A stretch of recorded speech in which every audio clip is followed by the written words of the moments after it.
fait en 2009, dès la première plantation, il était pour nous très important de respecter ce qui nous nourrit, c'est-à-dire la terre, et donc d'avoir une démarche environnementale qui soit à tous les niveaux. Le domaine est bio, le domaine est haute valeur environnementale au plus haut niveau, mais au-delà des labels, on essaye de travailler beaucoup sur d'autres choses qui nous permettent de contribuer à la protection de l'environnement. Cet engagement environnemental est un engagement de tous les jours pour nous.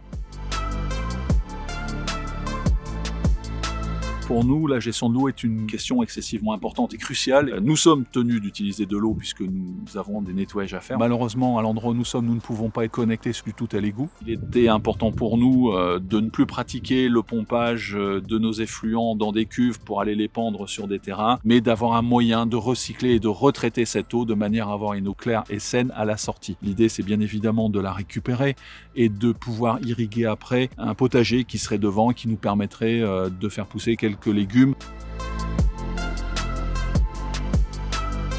On ne voulait pas quelque chose qui soit aérien puisqu'on ne voulait pas que cette solution occupe une grande place et on voulait surtout aussi récupérer l'eau à la fin. On a été vraiment séduit par la serre, par ce côté esthétique qui est en plus quelque chose qui est visitable et dans lesquels d'ailleurs on va faire pousser d'autres plantes. Donc en fin de compte c'est une solution qui est excessivement intéressante à bien des égards.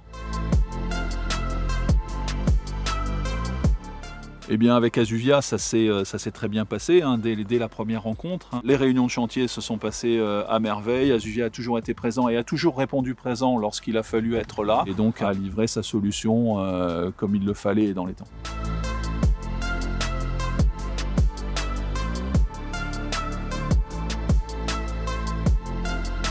Dans le cadre de votre activité de production, vous allez générer des effluents à travers le lavage des cuves, des pressoirs, à travers le lavage du sol. Ces effluents vont ruisseler dans les caniveaux et converger dans une cuve. Nous allons aérer cette cuve et pomper dans cette cuve pour envoyer ces effluents dans notre système de traitement. Les effluents vont subir un cycle de traitement qui va durer de 12 à 24 heures.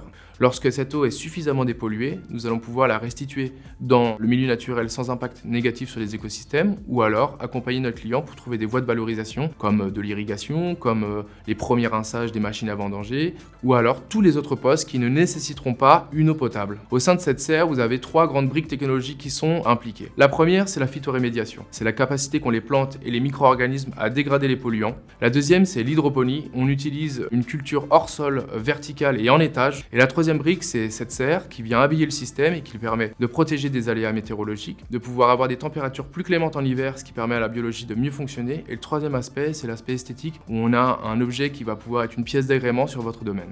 Le système que vous voyez est un système qui vient tout juste d'être installé et qui permettra de traiter 3000 litres d'effluents pollués par jour à partir de janvier 2023.